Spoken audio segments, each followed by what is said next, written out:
জিম্বাবুয়েতে একমাত্র টেস্টের বাংলাদেশ দলের বিশ্রাম দেওয়া হয়েছে নিয়মিতদের কয়েকজনকে।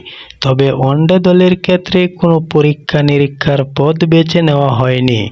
পূর্ণ শক্তির দল নিয়েই যাচ্ছে বাংলাদেশ।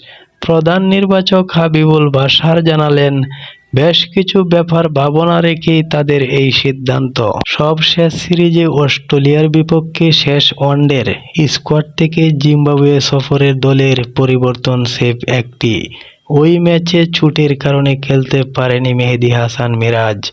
অধিনায়কের কভার হিসাবে স্কোয়াডে ঢুকে পড়ে ম্যাচ খেলারও সুযোগ পেয়েছিলেন শেখ মেহেদী হাসান।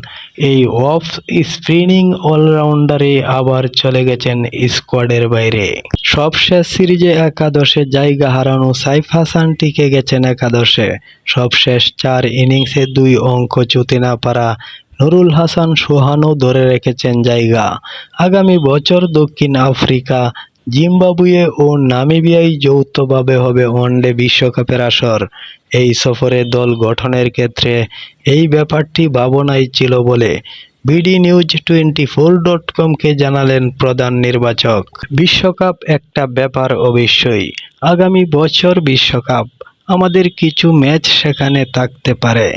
যদিও জিম্বাবুয়েতে আমরা নিয়মিতই সফরে যাই এবং কন্ডিশন চেনা, তারপরেও এই সুযোগটা আমরা নিতে চেয়েছি। এছাড়া ওয়ানডেতে যে মুভমেন্ট আমরা পেয়েছি গত কয়েকটি সিরিজে, সেটিও হারাতে চাই না। বিশ্বকাপে তাকিয়ে আমরা একটি স্যাটেল ইউনিট ধরে এগোতে চাই।